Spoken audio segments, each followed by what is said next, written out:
বার্তা এক নজর।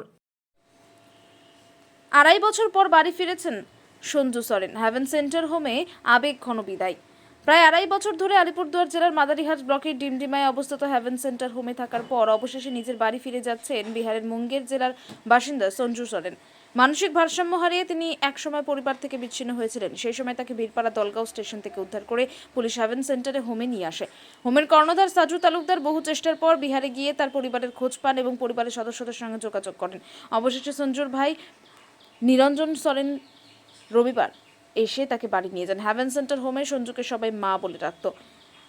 আবাসিক আশা জানান, সঞ্জুর সঙ্গে তার মায়ের মতো সম্পর্ক গড়ে উঠছিল। সঞ্জুর বিদায়ে তার আশা সকলেই অনেকেই কান্নায় ভেঙে পড়েন। জানা গিয়েছে আশাও শীঘ্র ফিরে যাবেন নিজের দেশে বাংলাদেশে। হেভেন সেন্টার হোমে আজ যেন হারিয়ে যাওয়া পথভ্রষ্ট মানুষদের এক মিলনের স্থান।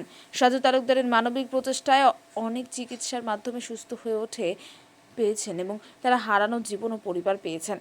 সমাজে এমন মানবিক মানুষের সত্যিই প্রয়োজন, যারা নিঃস্বার্থভাবে মানুষের সেবা করে যাচ্ছেন। এই ঘটনা সংবাদ মাধ্যমে প্রকাশিত হয়েছে এবং সমাজে মানবিকতার এক উজ্জ্বল দৃষ্টান্ত স্থাপন করেছে। চলে যাবে, মামা নিয়ে যাবে, আর কৃষ্ণ বাবাকেও ছেড়ে চলে যাচ্ছে।